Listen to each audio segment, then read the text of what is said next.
इस मूवी में माया लैंग्वेज का यूज किया गया है, जिसकी वजह से इस मूवी की भाषा किसी को समझ नहीं आती, लेकिन इसे इतने अच्छे तरीके से डायरेक्ट किया गया है कि इसमें भाषा की जरूरत ही नहीं पड़ती। हम हर किसी को रेकमेंड करेंगे कि इस मूवी को जरूर देखें। मूवी शुरू होती है और मूवी शुरू होने के साथ ये दिखाते हैं कि जंगल में एक जंगली कबीला एक सुअर का शिकार कर रहे होते हैं। सुअर भाग रहा होता है और वो सुअर को पकड़ने के लिए अलग अलग तरह से कोशिश कर रहे होते हैं। तभी सुअर का पैर एक रस्सी से टकराता है, जो कि उन्होंने एक फंदा लगाया होता है। दरअसल वो इस तरह के फंदे जंगल में लगा के रखते हैं। तो जैसे सुअर का पैर रस्सी से टकराता है, सामने से एक बहुत बड़ा लकड़ी का टुकड़ा आता है, जिसमें नुकीली नुकीली लकड़ियां लगी होती हैं और सुअर के पेट में घुस जाती हैं और सुअर मर जाता है। वो सब बहुत खुश होते हैं। ये जो कबीला है, ये बहुत ही हंसी मजाक, बहुत ही मस्ती करने वाला कबीला होता है। इसके बाद वो शिकार को वहीं पर काटते हैं और सबको एक एक टुकड़ा खाने के लिए देते हैं। किसी को दिल देते हैं, किसी को कान देते हैं, किसी को नाक देते हैं। उनमें से एक इंसान ऐसा होता है जिसकी संतान नहीं हो रही होती और सब उससे बहुत मजाक करते हैं। अब जब उसकी बारी आती है तो वो उसे सुअर के टेस्टिस निकाल के देते हैं और कहते हैं कि इसे खाने से संतान हो जाती है। वो बोलता है कि तुम झूठ बोल रहे हो। वो कहता है कि मैं झूठ नहीं बोल रहा, मेरे पिता ने इसे 10 बार खाया था। मेरी 8 बहनें हैं और एक बड़ा भाई है और एक मैं, यानी कि हम टोटल 10 हैं। मेरे पिताजी ने 10 बार खाया था तो उनके 10 बच्चे हुए। और जो उसे ये बोलता है वही इस फिल्म का मेन हीरो है। उसके पिताजी पीछे खड़े होते हैं। वो आदमी इशारे से उनसे पूछता है कि क्या आपने खाए थे? बोलता हाँ। अब जैसे ही वो उसे खाता है, उसका टेस्ट बहुत ही गंदा होता है, वो खा ही नहीं पाता। इतने में सब हंसने लग जाते हैं, उसका मजाक उड़ाते हैं और वो आपस में लड़ने लग जाते हैं। तभी हीरो के जो पिताजी होते हैं, जिन्होंने बोला था कि मैंने खाया था, वो पीछे से आते हैं और उनकी लड़ाई छुड़वा देते हैं। उसको अपने साथ साइड में ले जाते हैं। साइड में ले जाकर उसे बोलते हैं कि तुम्हें और स्ट्रांग बनना पड़ेगा, तुम बार बार मजाक का पात्र क्यों बनते हो? वो बोलता है कि मेरे बच्चे नहीं होते, इसलिए मेरा मजाक उड़ाते हैं। वो कहता है कि मेरे पास एक ऐसी दवा है जिसको यूज करने से तुम्हारे बच्चे हो जाएंगे। वो कहता है कि सच में क्या ऐसा हो सकता है? वो कहता है कि हाँ, ऐसा हो तो सकता है, लेकिन एक बात का ध्यान रहे, जो दवा मैं तुम्हें दे रहा हूँ ये बहुत स्ट्रांग है। वो कहता है कि प्लीज मुझे दवा दे दो, मैं किसी भी तरह से बाप बनना चाहता हूँ और इन सब का मुंह बंद करना चाहता हूँ। वो कुछ पत्ते निकालता है और उसे देता है और वो उसी टाइम खाने वाला होता है। वो कहता है इसे अभी मत खाना, जब तुम संभोग करोगे उससे पहले अपने लिंग में इसे लगा लेना, खाना मत। वो कहता है ठीक है। अब वो वापस जाकर अपने दोस्तों के पास बैठ जाता है जो सुअर को काट रहे होते हैं। तभी जो इसमें हीरो होता है, उसको ऐसा लगता है कि पीछे कोई आ रहा है। वो खड़ा हो जाता है और उस तरफ जंगल की तरफ देखता है। वो उस तरफ देखते हुए बोलता है कि तुम क्या चाहते हो? तभी वहाँ से कुछ आदिवासी निकल कर आते हैं और वो 4 बड़ी बड़ी मछली उनके सामने रख देते हैं और कहते हैं कि हम सिर्फ यहाँ से गुजरना चाहते हैं। वो 4 बड़ी बड़ी मछलियाँ उठा लेते हैं और बदले में जो उन्होंने शिकार किया होता है उसका एक टुकड़ा उन्हें दे देते हैं और कहते हैं कि तुम यहाँ से गुजर सकते हो। इसके बाद पीछे से और बहुत सारे आदिवासी आ जाते हैं और वहाँ से गुजरने लग जाते हैं और इनमें से कई लोगों को चोट भी लगी हुई है। ये सब देखने के बाद हीरो उनसे पूछता है कि हुआ क्या था? वो बोलते हैं कि हमारा कबीला तबाह हो गया था और अब हम एक नई शुरुआत के लिए जा रहे हैं। ये कहकर वो आगे बढ़ने लग जाते हैं, लेकिन हीरो उनके पीछे जाने की कोशिश करता है क्योंकि वो जानना चाहता है कि हुआ क्या था। तभी उसका बाप उसे रोक लेता है, कहता रुक जाओ, और वो रुक जाता है। इसके बाद उसके पिता कहते हैं कि वापस गांव चलो और सब वापस गांव की ओर जाने लग जाते हैं। लेकिन पूरे रास्ते में हीरो काफी परेशान होता है। उसके पिता बोलते हैं कि तुम परेशान हो? वो कहता हाँ मैं हूँ। उसके पिता बोलते हैं कि वो जो कबीला था उनके दिल में डर बैठ गया था और डर का कोई इलाज नहीं होता, और मैं तुम्हें सलाह देता हूँ कि तुम भी मत डरो और अपना ही डर लेकर गाँव में तो बिल्कुल मत जाना। अब वो अपने कबीले में पहुंच जाते हैं। उनका कबीला काफी खुशहाल होता है, सब हंसी मजाक करते हैं और वो आदमी जिसका सब मजाक उड़ाते हैं उसको आके एक बुढ़िया पकड़ लेती है जो उसकी सास होती है। वो उसे कहते हैं कि तुमने हमें धोखा दिया, मुझे पोता चाहिए, अगर तुम मुझे पोता नहीं दे सकते तो मैं तुम्हारी जगह किसी और को ले आऊंगी। अब वो और उसकी बीवी अंदर चले जाते हैं ताकि वो सहवाग कर सकें। आपको याद होगा कि हीरो के पिता ने उसे जंगल में एक दवा दी थी कि अपने लिंग पर लगा लेना और इसे बच्चा पैदा हो जाता है। अब जैसे ही वो उसे अपने लिंग पर लगाकर सहवास करना शुरू करता है तो उन दोनों को बहुत जलन होना शुरू हो जाती है। दरअसल वो कोई दवा नहीं होती बल्कि वो मिर्ची का पाउडर होता है और वो दोनों बाहर भागते हैं और सब उन पर बहुत हंसते हैं, बहुत मजाक उड़ाते हैं। इसके बाद जो इसमें हीरो होता है अपने घर पर जाता है, अपनी पत्नी से मिलता है। उसका एक बेटा होता है और एक बच्चा उसकी पत्नी के पेट में होता है। वो उन दोनों से बहुत प्यार करता है। इसके बाद ये दिखाते हैं कि कबीले में सब नाच रहे होते हैं, गा रहे होते हैं, लेकिन हीरो कहीं ना कहीं खोया होता है क्योंकि आज सुबह जो उसने उस कबीले की हालत देखी होती है उससे कहीं ना कहीं उसके दिल में एक डर बैठ गया था। उसकी पत्नी उसे बोलती है कि तुम इतने गुमसुम क्यों, मेरे पास वापस लौट आओ, और वो अपनी पत्नी की गोद में सिर रख के लेट जाता है। लेकिन उसके दिमाग में अभी भी वो सुबह वाली सारी बातें घूम रही होती हैं। इसके बाद ये दिखाते हैं कि उसे रात को एक सपना आता है और सपने में उसे वही आदमी आता है जिसने सुबह उसे मछलियां दी थी। उसका पेट फटा हुआ है, उसके हाथ में मांस है और सामने कुत्ता भौंक रहा है और वो उन्हें बोलता है कि भागो। और इतने में उसकी नींद खुल जाती है और बाहर सच में कुत्ता भौंक रहा होता है। तभी बाहर एक आदिवासी को दिखाते हैं जो कि बहुत ही खूंखार होता है और उसके सभी साथी पेड़ों के पीछे छुपे होते हैं। वो अपने साथियों को इशारा करता है, तभी उसके सारे साथी बाहर आते हैं जिनके हाथों में मशालें होती हैं। अब वो सब उनके कबीले की ओर बढ़ते हैं। हीरो तो पहले से उठा होता है, उसको एहसास होता है कि कोई हमारी तरफ आ रहा है। वो बाहर जाके देखता है तो उसे 1-2 मशालें दिखती हैं। वो अंदर जाता है, जल्दी से अपने बीवी बच्चों को उठाता है और बाहर की तरफ ले जाता है। तभी उन आदिवासियों में से एक आदिवासी उसे देख लेता है जो उसके कबीले की ओर बढ़ रहे होते हैं और वो उसे मारने के लिए आता है, लेकिन वो जो हीरो होता है वो उसे मार देता है और अपने बीवी बच्चे को लेकर एक कुएं के पास जाता है। उन दोनों को बांधता है और कुएं के नीचे छोड़ना शुरू कर देता है। कुआं बहुत गहरा होता है तो वो धीरे धीरे अपने बीवी बच्चों को नीचे छोड़ रहा होता है क्योंकि उसकी बीवी प्रेग्नेंट भी होती है। अब तक जितने वो आदिवासी थे जो उसके कबीले की ओर बढ़ रहे थे, उन्होंने उसके कबीले पे हमला कर दिया, सारा कबीला जला दिया है। आदमी और औरतों को मार रहे हैं, उन्हें बंदी बना रहे हैं। जो कबीला बाहर से आया होता है वो बहुत ही खूंखार होता है, बहुत ही शक्तिशाली होता है। अभी हीरो अपनी बीवी और बेटे को नीचे कुएं में छोड़ ही रहा होता है कि तभी वहां से एक आदिवासी उसे देख लेता है और उसकी तरफ भागता हुआ उसे मारने के लिए आता है। अब वो जल्दी जल्दी से अपनी बीवी को नीचे छोड़ना शुरू कर देता है और उसकी बीवी नीचे गिर जाती है। इतने में वो आदमी पीछे से आदिवासी जिसने उसे देख लिया था वहां पे आ जाता है, उन दोनों की हाथापाई होती है। वो उसके पैर पे एक अड़ंगी मारता है और वो भी आदमी कुएं में गिरने वाला होता है, लेकिन उसका पैर पकड़ लेता है। और अब वो जो आदमी लटका होता है वो नीचे देख लेता है कि एक औरत है, लेकिन इससे पहले कि वो किसी को बता पाता हीरो उसे मार देता है और वो बोलता है कि मैं अपने कबीले की, अपने दोस्तों की रक्षा करने के लिए जा रहा हूँ, उनकी मदद के लिए जा रहा हूँ, तुम यहीं रुकना। उसकी बीवी बोलती है कि तुम मत जाओ। वो कहता है कि मैं वादा करता हूँ मैं आऊंगा, और वो वहां चला जाता है। लेकिन वहां से जाने से पहले वो एक बहुत बड़े पत्थर में एक रस्सी बांध देता है और उसका एक छोर कुएं के अंदर डाल देता है, ताकि अगर वो ना भी आ पाए तो उसकी बीवी और बच्चे उस रस्सी के सहारे से ऊपर आ जाए। अब वो अपनी दोस्तों की मदद के लिए जाता है, वहां वो उनसे खूब फाइट करता है। इतने में जो उनका एक मेन सिपे सालार होता है, हीरो की उससे फाइट हो जाती है, मुठभेड़ हो जाती है और वो चाकू लेके हीरो को मारने वाला होता है, लेकिन हीरो उसका चाकू पकड़ लेता है और उल्टा उसी मारने वाला होता है, मरने वाला होता है। तभी उनके कबीले का सरदार आ जाता है और हीरो को पीछे से बंदी बना लेते हैं। अब जब वो हीरो को बंदी बना लेते हैं तो हीरो जिसको मारने वाला था वो हीरो को मारना चाहता था, वो उसे मारने वाला होता कि उनका कबीले का सरदार रोक देता है, बोलता है मुझे जिंदा चाहिए। अब वो हीरो को बंदी बना लेते हैं और हीरो के सामने उसके पिताजी भी बंदी बने होते हैं। हीरो अपने पिताजी से बोलता है कि मुझे माफ कर दो पिताजी। ये बात वो आदमी सुन लेता है जिसको हीरो मारने वाला होता है और वो उससे बदला लेने के लिए उसके पिताजी का उसके सामने गला काट देता है। इसके बाद वही आदमी जिसने उसके पिताजी को मारा होता है लकड़ी के हथियार से हीरो के मुंह पे बहुत जोर से मारता है और वो बेहोश हो जाता है। सुबह जब हीरो को होश आता है तो वो देखता है कि गांव के सारे जवान आदमी और जवान औरतों को बंदी बनाया होता है और वो उन्हें कहीं ले जाने की तैयारी कर रहे होते हैं। तभी हीरो कुएं की तरफ देखता है। जब वो हीरो कुएं की तरफ देख रहा होता है तो वही आदमी जिसने उसके पिताजी को मारा था वो उसे देख लेता है और उसे शक होता है कि कुएं में उस तरफ कोई है। वहां जाकर वो देखता है तो उसके एक साथी की लाश पड़ी होती है जिसको हीरो ने मारा होता है। अब वो कुएं के अंदर झांकता है तो कुएं के अंदर उसे कुछ नहीं दिखता, क्योंकि हीरो की जो वाइफ अंदर होती है उसे पता चल जाता है कि ऊपर कोई है और वो अंदर एक सुरंग टाइप की होती है, वहां पर अपने बेटे को लेकर छुप जाती है। लेकिन उसे अभी भी शक होता है कि कुएं के अंदर कुछ ना कुछ गड़बड़ तो है, क्योंकि उसमें एक रस्सी भी लगी होती है। इसके बाद वो क्या करता है, एक बहुत बड़ा पत्थर उठाता है और कुएं के अंदर फेंक देता है और रस्सी को काट के वापस आ जाता है। अब जितने भी लोगों को उन्होंने बंदी बनाया होता है उन्हें वहां कबीले से लेकर निकल पड़ते हैं। रास्ते में उन्हें वो लोग भी मिलते हैं जो सुबह उन्हें मिले थे, जिन्होंने उन्हें मछली दी थी। उन लोगों को भी बंदी बनाया होता है और उनके साथ उनको लेकर आगे निकल पड़ते हैं, लेकिन वो बच्चों को वहीं छोड़ देते हैं। अब वो कबीले से निकलने के बाद एक बहुत लंबी जर्नी तय करते हैं। रास्ते में नदी आती है, पहाड़ आते हैं, जंगल आता है और इस पूरी जर्नी में बहुत अच्छे सीन्स हैं। जब आप मूवी देखोगे तभी आपको ये सीन्स समझ में आएंगे।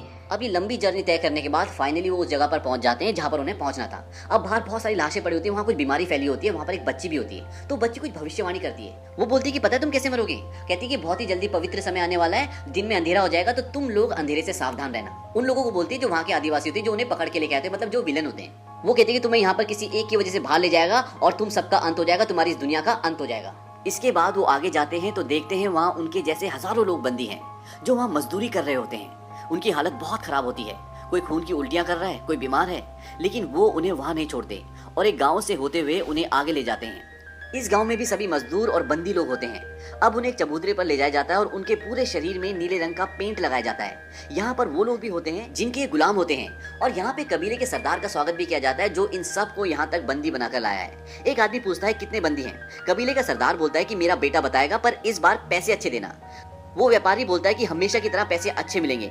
मतलब यहाँ पता चलता है कि ये लोग इनको जंगल से पकड़कर बेचने के लिए लाते हैं। अब वो उनकी सारी औरतों को ऊपर खड़ा करके उनकी बोली लगाकर उन्हें बेच देते हैं। इसके बाद जितने भी बंदी आदमी होते हैं वो उन्हें वहां से एक जगह ले जाते हैं। वहां बहुत भीड़ होती है और ढोल नगाड़े बज रहे होते हैं और लोगों की गर्दन काटकर उनकी बलि दी जा रही होती है। ये लोगों की बलि देकर भगवान को खुश करने की बात कर रहे होते हैं। तभी वो उनमें से जिन्हें अभी अभी पकड़ कर लाए हैं एक को लिटाते हैं और उसकी छाती को चाकू से चीर कर उसका दिल निकाल लेते हैं और उसका सिर काटकर सीढ़ियों से नीचे धक्का दे देते हैं। अब हीरो की बारी आती है और जैसे ही वो उसका दिल निकालने वाले होते हैं तभी सूर्य ग्रहण हो जाता है और वो रुक जाते हैं। इसके बाद वो कुछ मंत्र पढ़ते हैं और सूर्य ग्रहण खत्म होने के बाद उन सबको दूसरी जगह ले जाते हैं। यहाँ एक बहुत बड़ा ग्राउंड होता है और दूर ग्राउंड के अंत में झाड़ियाँ होती है और झाड़ियों के पास जंगल। वो उन्हें बोलते हैं तुम भागो और अपने जंगल चले जाओ। अब जो उन्हें यहाँ पकड़ कर लाए हैं उनका सरदार अपने बेटे को झाड़ियों के पास भेज देता है ताकि अगर कोई वहां पहुंचे तो उसे सरदार का बेटा मार दे। अब वो दो लोगों को भागने के लिए बोलते हैं। वो भागते हैं और पीछे से वो खूंखार लोग उन्हें तीर और भाले से निशाना बनाते हैं और एक की मौत हो जाती है और दूसरे को भी तीर लग जाता है और वो भी गिर जाता है। अब वो हीरो और एक और आदमी को भागने के लिए बोलते हैं। वो दोनों जिगजैग भागते हैं पर एक के सिर पर तीर लग जाता है और वो मर जाता है। अब हीरो झाड़ियों तक पहुंचने ही वाला होता है कि कबीले का सरदार पीछे से तीर मारता है और हीरो की पीठ के वो आर पार हो जाता है और वो गिर जाता है, लेकिन वो मरा नहीं होता।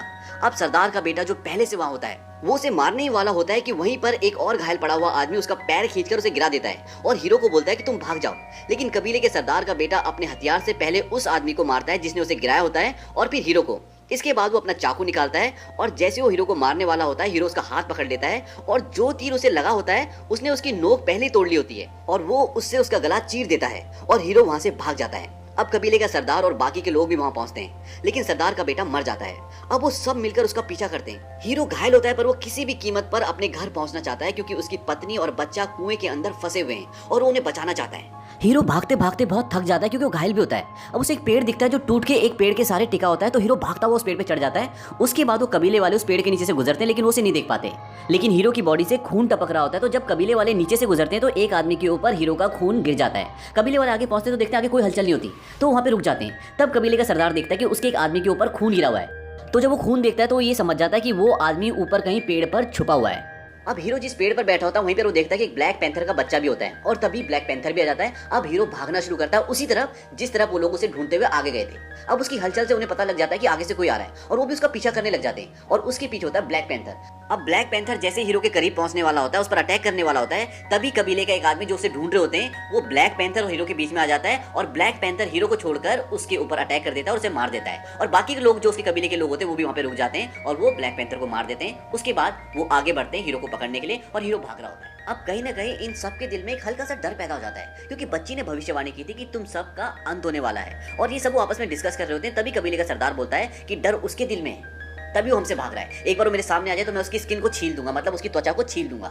एक जगह हीरो सांस लेने के लिए पेड़ का सहारा लेकर रुकता है, तो उसके शरीर पर जो नीला रंग लगा होता है वो पेड़ पे लग जाता है। अब जब वो पीछा करते करते उस पेड़ तक पहुंचते हैं तो उनमें से एक आदमी देख लेता है कि उसके शरीर का रंग उस पेड़ पे लगा हुआ है, और वो बाकी लोगों को बताता है कि ये देखो नीला रंग यहाँ पे लगा हुआ है, और उसका हाथ उसी रंग पे होता है। तभी उसको एक सांप काट लेता है और उसके पूरे शरीर में जहर फैल जाता है, और सबको पता होता है कि अभी मर जाएगा, इसीलिए सब उसको वहां पर छोड़कर आगे निकल जाते हैं और दोबारा वो उसका पीछा करना शुरू कर देते हैं। अब पीछा करते करते वो उसके बहुत करीब पहुंच जाते हैं। हीरो भागता रहता है और रास्ता आगे खत्म हो जाता है। आगे एक बहुत बड़ा झरना होता है, अगर उस झरने से वो कूदेगा तो शायद वो बच भी ना पाए, और पीछे भी उसकी मौत होती है। अब उसके पास वहां से कूदने के अलावा कोई चारा नहीं होता, और वो उस झरने से नीचे कूद जाता है, लेकिन वो मरता नहीं, वो बच जाता है और तैरते हुए किनारे तक पहुंच जाता है। और किनारे पर पहुंचने के बाद वो उन सबको ललकारता है। वो उसे ऊपर से देख रहे होते हैं। अब ललकारता क्यों? क्योंकि वो अपने जंगल में पहुंच जाता है। वो उन्हें चैलेंज करता है, कहता है कि मेरे बाप ने यहाँ पे शिकार किया था, और मैंने भी यहाँ पे शिकार किया, और मेरे बेटे भी यहाँ शिकार करेंगे, और उन्हें चैलेंज करता है, कहता है आ जाओ। अब उनमें से एक आदमी बोलता है कि हमें इसके पीछे नहीं जाना चाहिए, हमें वापस चले जाना चाहिए। तभी कबीले का सरदार अपने एक आदमी को मार देता है और झरने से नीचे गिर जाता है, और सबको बोलता है कि अब हम एक एक करके कूदेंगे।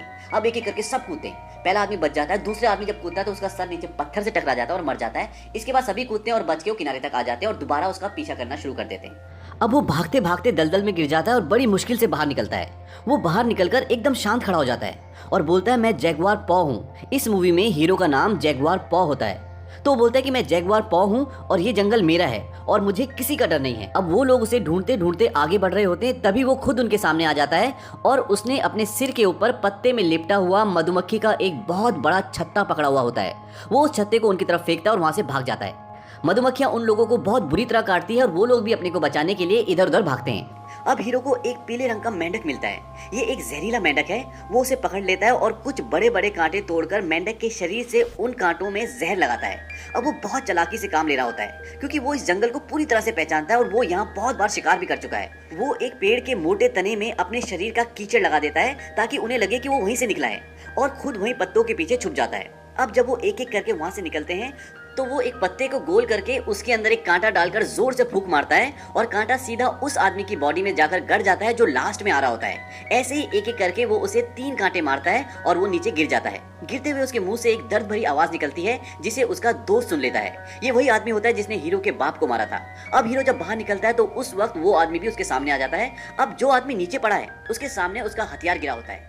वो हथियार उन दोनों के बीच में पड़ा होता है। अब हीरो के पास तो कोई हथियार नहीं होता, लेकिन दूसरे आदमी के पास हथियार होता है। अब वो दोनों एक दूसरे की ओर भागना शुरू करते हैं। जैसे ही वो एक दूसरे के करीब पहुंचते हैं तो वो आदमी जोर से हीरो पर प्रहार करता है, पर वो स्किड करके नीचे से निकल जाता है। फिर भी उसके सिर पर चोट लग जाती है, पर वो स्किड करते करते नीचे से हथियार उठा लेता है और इससे पहले कि वो हीरो को दोबारा पलट कर मार पाता, हीरो उसके सिर पर पूरी जान से मारता है और वो घुटनों के बल गिर जाता है। और हीरो उस पर एक और जोरदार प्रहार करता है और वो मर जाता है।